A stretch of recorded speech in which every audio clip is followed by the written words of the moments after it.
Ashley, let's go to the hotline, and let's bring in the Texas High School Football Hall of Famer, the voice of the Texas Longhorns, and my co-host on the Emmy Award-winning High School Scoreboard Live. We're joined by Coach. Oh, my gosh. No. Close enough. No, he's not a coach. It's force of habit. It's Craig Way, Texas High School Hall of Famer. I'm sorry. Although, I think it's a compliment to be mistaken for a coach. You know, Tep, have you ever done that when you've gone down to coaching school and you run across those coaches and they give you that look and they're trying to place your face and they can't remember exactly who you are or what it is you do, so they default and go, "Coach, how you doing?" And you just say, "I'm doing great, Coach. How you doing?" And then you just go about your merry way and everything's cool. Coach, Dave Campbell gets coach a lot at coaching school. I think that's just it's force of habit. So we are through to the regional finals now. It is getting nigh upon us. We're into December. And so I guess, we're down to 44 games, 88 teams left in the Texas High School football playoffs. My question to you, Craig, is of those 88, there are some that I think we're not surprised we're here. I don't think it's a surprise that Aledo is here. I don't think it's a surprise that Duncanville is here. But who among those 88 teams would you say you are most surprised to see here in the regional finals? Wow. Okay. Most surprised.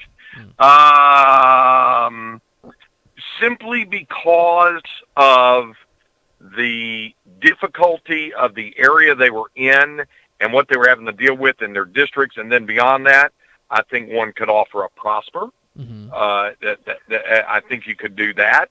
I think that you could probably offer. Well, yeah, I think we all knew Holland was going to be good, but state quarterfinal good and serious state championship threatening good. I don't know about that. Those are perhaps a couple that might get Blum maybe in 1A. That could be one that might pop off and pop up on somebody's radar going, really? They're in it? Mm-hmm. I think probably those are all ones that just immediately come to mind of the ones who are still around and kick it. Now, I will tell you this. You can kind of revisionist history it a little bit when you get on into the season, and we've talked about this, Liberty Hill, at one point the season was 2-5, and you're thinking, the chances of them getting in, and let alone be able to get on the run, would be difficult to imagine. So maybe some of the I'll give you another one. Straw Falls Rider. To be at the quarterfinal level, maybe that's a bit of a surprise. One of them that surprises me, and I know that you've had Jimmy Mitchell on your show, is Manor. Beating Cedar Park last week in a lot of ways, the more I think about it, Manor kind of beat Cedar Park at their own game, which is kind of the most impressive part of that. Manor's a squad that is making history into the regional final. Big underdogs this week against Alvin Shadow Creek, but this feels like a big step forward for this Mustangs program that, for a long time has just kind of been an also-ran there in the Central Texas area. This feels like a big moment here for the Mustangs. I don't think there's any doubt about it. And, when you talk to Jimmy Mitchell or when you talk to the players, they kind of shrug it off a little bit and say, hey, look, we're in a tough district. We had to deal with Cedar Park and Hutto and Georgetown all year long, so we knew we'd be okay once we got to the playoffs. Okay, true, but Manor was coming off being summarily throttled by Cedar Park just 3 weeks ago. This wasn't like, Katy and North Shore meeting in August on the opening night of the season. This was only 3 weeks had passed since Cedar Park had taken them to the woodshed. And yet they found a way to play their game, as you mentioned, Tim. They'd gotten healthy. They'd had some guys banged up. But here's a common threat, what I'm hearing from coaches. And you and I talked about this yesterday. 15 rematches, which is a record, to have 15 rematches there at the quarterfinal level at this stage of the playoffs now, the quarterfinals, to have 15 of the 44 games be rematches. But I talked to Doug Warren at Wimberley this morning. He echoed the same thing that Jeff Walker at Liberty Hill did, echoed that, and echoed the same thing that I heard Jimmy Mitchell say last week, and that is we got healthy, and more importantly, We stopped making mistakes. Mm-hmm. All three of those teams, Boehner in its rematch with Cedar Park, he pointed out the fact that in the first meeting, they turned the ball over 4 times. They didn't have that kind of problem at Cedar Park the second time. Liberty Hill, and talking with Jeff Walker, and how are you going to deal with Lampasas again? They beat you 52-10 the first time. He said, yep, but our kids want another shot because we turned the football over 4 times in that game, and we think we eliminate that, we'll be okay. This morning, talking to Doug Warren at Wimberley, you got Navarro again. They beat you pretty soundly the first time. I think 42-14 or 41-14. How are you going to deal with that? Yep, our kids wanted another shot at him. We had 3 turnovers in that game, and if we eliminate that, we liked everything else we did in the game, Otherwise, Mrs. Lincoln, how was the play? So, if you eliminate the mistakes, then you feel like you give yourself a shot, especially when you're at this level of the playoffs. It's Craig Way, the Texas High School Football Hall of Famer, joining us on Texas Football Today. Get involved in the conversation, #TF Today, because that is another interesting thing. You mentioned the record 15 rematches in the state quarterfinals, regional finals. And so, we hear all the time how hard it is to beat a team twice. But I would argue there's also certainly some evidence not to the contrary, because it certainly wasn't easy for Galena Park North Shore, and certainly wasn't easy for Frisco Lone Star to beat their or North Shore avenges their loss. Frisco Lone Star ends up beating Highland Park twice. I feel like this is just me. The more I think about what Frisco Lone Star has done, beating Highland Park twice, once at Highlander Stadium and the other time at their kind of satellite stadium at AT&T Stadium, I feel like this is going to be one of those achievements that yes, they've got to finish off a state championship, but if they were to do that, you're talking about one of the more impressive runs and the more impressive kind of achievements that we've seen in high school football in some time. Well, first and foremost, if they finish the run, they finish unbeaten, as we know. So you start from that and say anytime you run all the way through in what is one of the most rugged classification divisions to deal with, 5A Division I, and you went unbeaten, okay, that's one thing. And then, like you say, to take out a 3-time defending state champion and to beat them twice, including once on their home field and then once, as you mentioned, the adjunct, the satellite home turf, yeah, I think it does stand the test of time with some of the better accomplishments, certainly in recent history of 5A Division I, if not in 5A overall. So I agree with you. I think it's up there with it. And, we get back to that confidence thing. I agree with you when you say you don't necessarily believe in momentum, but you do believe in confidence. Those kids were confident. They'd beaten them once at Highlander. We can beat it again, beat them again, and they're on a roll. And to be able to do that, pretty doggone impressive. Now, can they ride whatever momentum is supposed to come off of that or continue to have that confidence and play well enough against Lancaster this week? That's going to be interesting to see. And then what could be an absolutely epic semifinal against Ryan, that could be, certainly well worth the price of admission.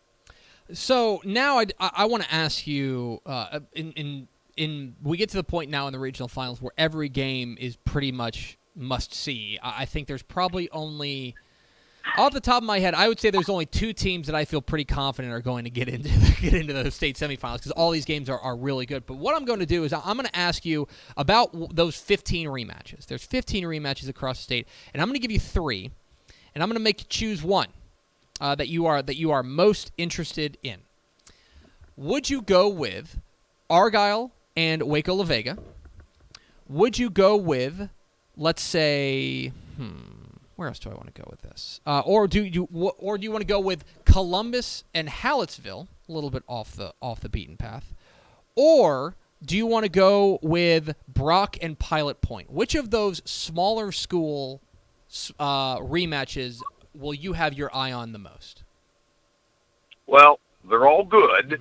The Columbus-Hallettsville thing is interesting since again, that's one of those early season rematches, a non-district that we talked about with regard, obviously, to Katy and North Shore. So there's that. But and Brock Pilot Point riding high, that wave of, there's that M word again, momentum coming off beating Wall. But we know Wall wasn't quite the same, obviously, toward the end. And Brock is playing much better than earlier. But I don't know how you could go against Argyle-La-Vega. It has so many intrigues to it. The fact that, what did we say? This is their fourth meeting in the last, 15 months? Yeah. I think, playing for the fourth time. And the fact it's playing at this level, and that Argyle throttled them pretty good early, but then Argyle's had to ride the roller coaster of looking really good on some weeks, especially defensively, but we know what they do offensively. And then other weeks on defense, a real struggle. And they can't have a quote-unquote real struggle defensively against La Vega, or they're going to dig themselves too deep a hole. Same thing with La Vega, which dug itself the big hole against Argyle the last time. So there's a lot that intrigues me about that rematch of Argyle and La Vega. And one more that I think is worth mentioning, that I think is flying under people's radar, maybe because people don't understand the rivalry, but Paul Pewitt and Dangerfield meeting in a regional final is the biggest thing to happen in Morris County in years. Like, this is I'm not sure people understand what a blood feud that is out east. It's not pleasant, I'm going to tell you. I know people. I know graduates of both, and there's a lot of dislike that goes on with one another. I think you're right. It did fly under the radar because, let's be honest, weren't we all kind of expecting Newton to get through it? Yes. To get through that, and it didn't happen. So there's another. Maybe both of those teams, Paul Pewitt and Dangerfield, certainly to be winding their way back to a quarterfinal. You know, there's different intrigues that go on with these rematches, Tep. For example, in visiting with Jeff Walker at Liberty Hill, I asked him why Gupton Stadium for the game against Lampasas. And he said, plain and simple, I lose a coin flip like I always do. He said, I wanted to play Friday night in Round Rock at the Kelly Reeves Complex, the Palace on Palmer. And he said, Coach Rogers wanted to play Saturday, and he goes, I lost the flip. So Saturday and Gupton Stadium, the weird thing is they both come south to play that. But we see that happen where teams, East Bernard and going, they're both they're going into Shadow Creek's home stadium there. So there's a drive where they're both going out of their area to play. That's for bigger facilities, understand. And as he pointed out, there ain't much between us and Lampasas. And I've driven that stretch of 183 a few times up there. There's not a lot in between Liberty Hill and Lampasas. But those are things that go on. Those are district foes and all that. It's not a blood feud. It's not the rivalry that Dangerfield and Paul Pewitt is. So you can pick out all of these rematches and talk about Navarro and Wimberley. A lot of respect for one another. But it's not a hated arch rivalry deal. You got that. Yeah. You got all of the stuff that goes into a quarterfinal, the matchup, the rematch, and then, oh, by the way, they're arch rivals who happen to not like each other. That's what you have with Dangerfield and Paul Pewitt. So we would be remiss if we didn't ask you about the big regional finals in Region 4 of both 6A brackets here. As Lake Travis for the umpteenth consecutive year plays Converse Judson, and Westlake takes on San Antonio Brandeis. There's intrigue in both of those games. What kind of storylines are you keeping your eye on for both of these squads?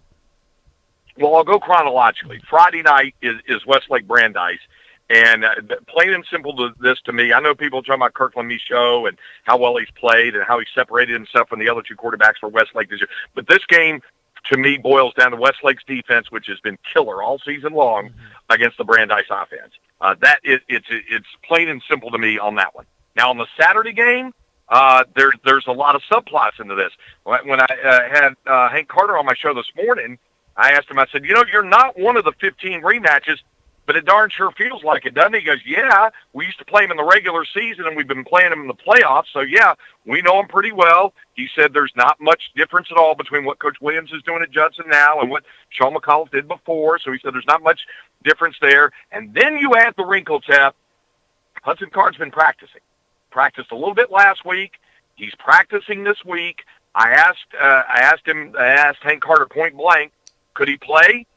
And his words were, we're going to see because it's a foot injury, not a knee, but we think it might be a game game-time decision.